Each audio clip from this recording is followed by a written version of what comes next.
Hey, this is Rachel Bowen from Skid Row, and you are watching CMS TV. Yeah.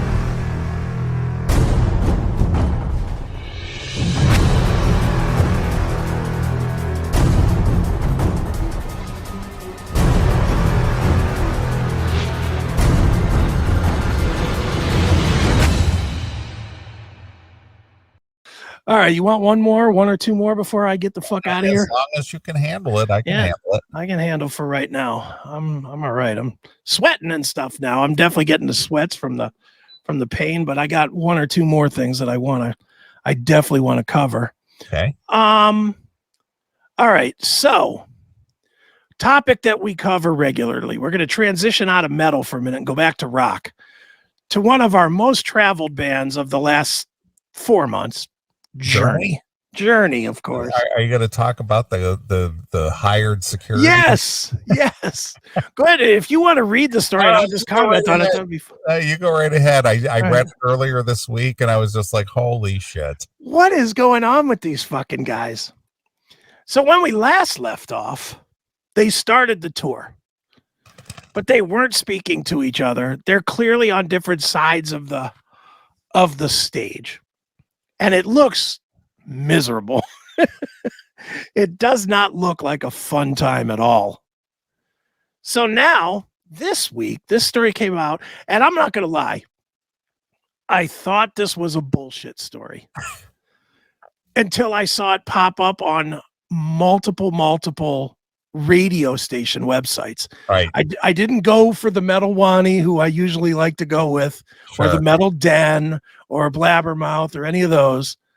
I went to something that I thought would be just a little more checked out because it's radio and they could be sued. You know, they would have more to lose in lawsuit. And this dumb story just kept popping up. But the headline is Journey's Neil Schon and Jonathan Cain hire security guards to watch their dressing rooms on tour. Are you fucking with me with this? I mean, come on. Journey band members Neil Schon and Jonathan Cain have been at odds for a while now, with dueling lawsuits, cease and desist letters, and more. But in a new article, Billboard delves into their very public feud.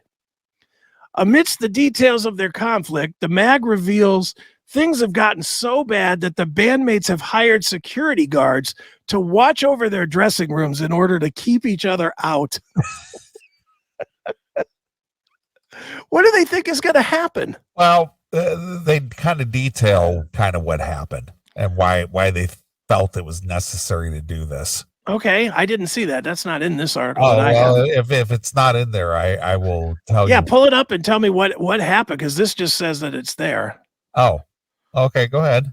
A source tells Billboard Schon first hired 2 police officers to watch his room during the band's 2022 tour because he thought people were out to get him. Then at a Florida show last spring, Cain caught an assistant. There you go. That's this. Read. Yep, okay. Right there. Cain caught an assistant sent by Schon and his wife, is it Michaela? Yeah, Michaela. Michaela snooping around his dressing room. There's no word on what they were looking for, but that prompted Cain to hire security to guard his room during the tour as well. The insider says the rest of the tour was filled with fights over whose guard outranked whose. The source notes that notes of the Shons, that's just the level of pettiness and control and conspiracy they came to believe in. And that just goes on to say they're on tour and blah, blah, blah. Right. Yeah, that's what I read is that, Jonathan Cain found an assistant of Neil Schon snooping around in his dressing room. Right. Just can you imagine what it's like going from town to town with this band now? It's a circus. It's got to be awful, doesn't it? You know, you got those two fight with each other. You got Arnell saying, fuck it, fire me. I don't care. You know, Arnell came out and said he doesn't care if he gets fired. Well, because he's probably tired of it. It's probably very stressful. It's like, well, are we going to have a show tonight, or what are we doing? You know, it's nobody wants to be in the middle of this garbage. Right. Yeah, it's unfucking believable. Yep. They have just tore down a good thing. Yeah, 50 years worth of legacy. You've just destroyed it. Just wrecked. So anyway, I guess that's a quick journey one, and then we'll do one last thing that you got to hear this. Just it's going to make you laugh. So David Lee Roth is back. Yeah, I heard he put out some kind of like David Lee Roth studio live sessions or something. He's putting out these songs, and he's put out a bunch of them so far. He's redoing the Van Halen songs. Right. Apparently with some scab musicians that don't sound very good at all. But that doesn't even matter because he sounds wretched. Well, of course he does. I mean, wretched. I don't know why he's doing this. I don't know if he thinks it's going to put him back in the public eye or something, but you just got to hear it. So this is Unchained. I'm assuming you love that song, right? Yeah, it's I love all the Roth era Van Halen. Sure. And that song, arguably one of the best of the Roth era. Do you agree with that? I agree. All right. Well, wait till you hear the new vocal interpretation of Unchained by David Lee Roth. Is this reimagined?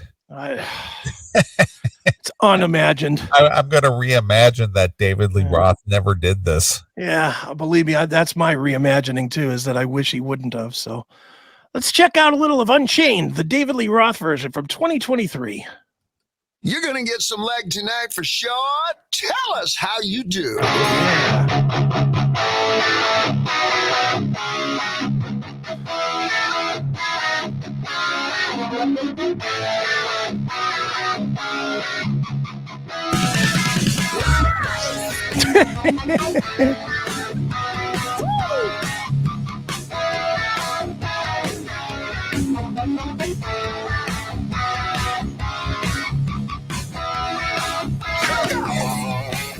I can get there from here. Well, I'm sure I'm going. Kiss your favorite line. I'm stepping over. Thought you never miss me till I got a 5-city address. Non-stop talker, what a rocker. Blue, white, murder, with a size 5 dress. Unchained, baby, unchained. And you have to go running chain. Unchained, baby, unchained. And you have to go running. Isn't that great? Yeah. Well, what's the reason for this? None. I can't figure out what he's doing. Well, in my opinion, and probably just because he wouldn't have a platform to do it, or maybe he would, I don't know. This sounds something more like a storyteller's thing. I mean, if he wanted to just go out and just gig and perform these songs, quote unquote, live. Yeah. Why doesn't he just do a storyteller's thing? It's like, and just do it. You know, well, because he said he was retired. I know, but why don't you just do a little, closed session thing? And I think one of the things that I really liked about VH1 was that whole storytellers. Sure. That I love those series, and this would be a perfect thing. It's like, well, here's a song called Unchained. There, let me tell you a real quick story. Me and Eddie one night we were doing blah blah blah. So we're gonna do it for you right now, and do it. Yeah. It's pretty awful. Yeah, I don't get it. I'm not sure what that's all about. Want to hear a little more? Yeah, go ahead. All right, here we go. This is my chance to fly. Nothing. Thought you never miss me till I got a 5-city address. Oh, stop talking, blue, white, muddy, with a size 5 dress. Unchained, baby, unchained. And you have to go right in chain. Unchained, baby, unchained.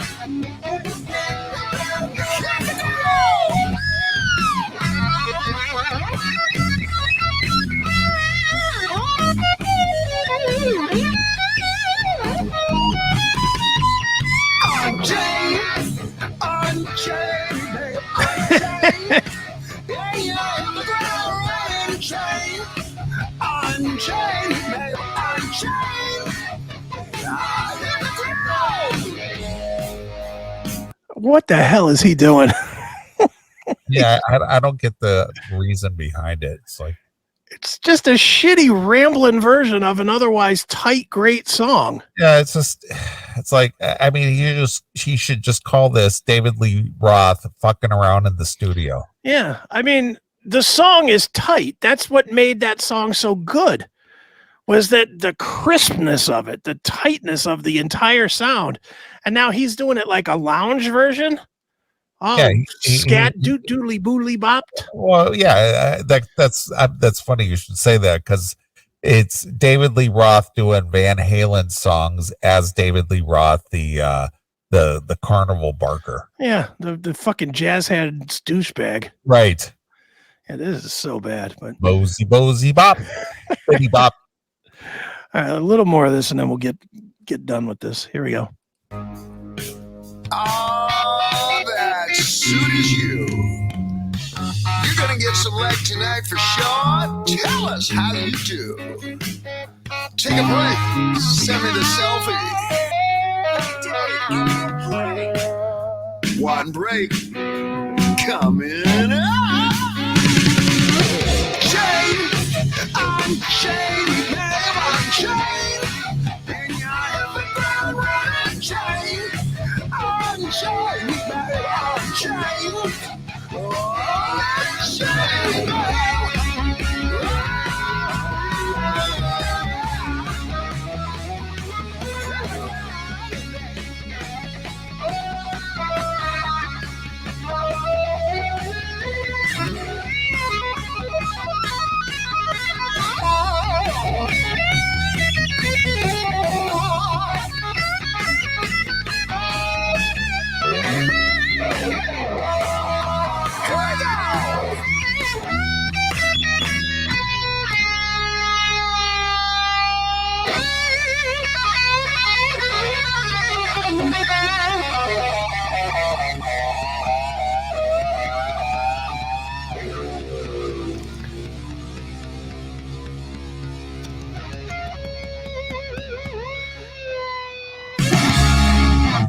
There you have it.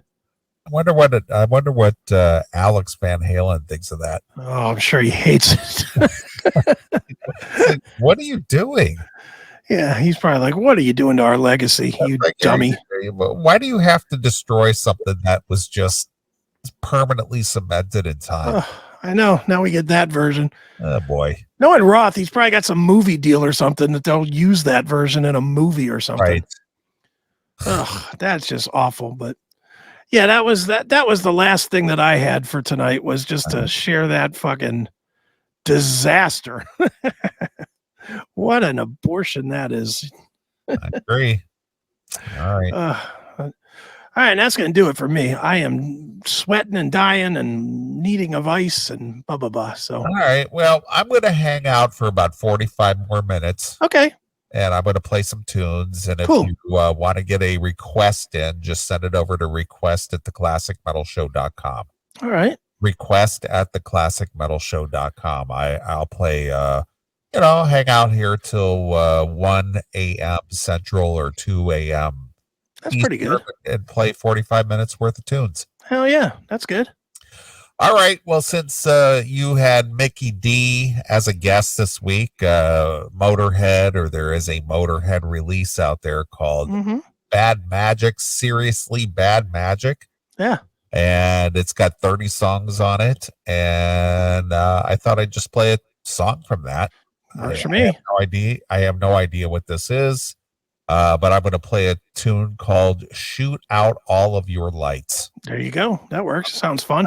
Sounds very Motorhead-ish. Exactly does. All right, so I'm going to play some songs for the next 45 minutes. So if you're still up and listening to us and you want to get a request in, request@theclassicmetalshow.com, and I'll play some songs. So Cool. Well, Chris and I will be back next Saturday. He'll muddle through another hour or 2 or 3. We'll see how it Hey, goes. we got like 3 hours this week. That's not bad. Yeah, not bad at all. So We're getting there. want to thank Mikey for stepping in too. Right. Jim in the chat room. Yeah, thanks, Mikey. I definitely appreciate that. Filling some of my gap in here. Thank you, sir. That was a good segment by you guys too, by the way.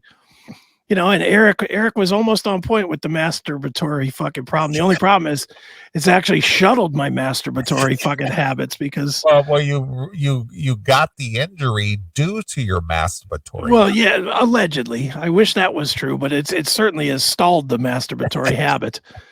And going lefty, even though I'm left-handed, that doesn't work. Right. That's like fucking an ugly chick. That doesn't work. It just doesn't feel as good. So, but yeah, just real quick, Jim wants me to promote this on Chris Aiken Presents on Monday. The great Jarvis Leatherby will be joining us from Night Demon to talk about The Outsider, as well as Jason Beeler will be joining as well from Saigon Kick and whatever this thing is called, Beeler Street or whatever he's doing. He's got some crazy new thing. So he'll be on as well on Chris Aiken Presents. I'll be limping my way through that one as well on Monday, but I will be doing it. So if you're a fan of Night Demon or Jason Beeler or Saigon Kick or whatever, tune in on Monday live, 8 p.m. Eastern on the various places. All right. Fair enough. And that's that. All right. Well, appreciate everybody who's, contributed tonight and all that. But like I said, for the next at least 45 minutes, I'll hang out and play some tunes. So let's play something off this latest Motorhead release, Bad Magic, Seriously Bad Magic. So here's Shoot Out All Your Lights exclusively here on your classic metal show.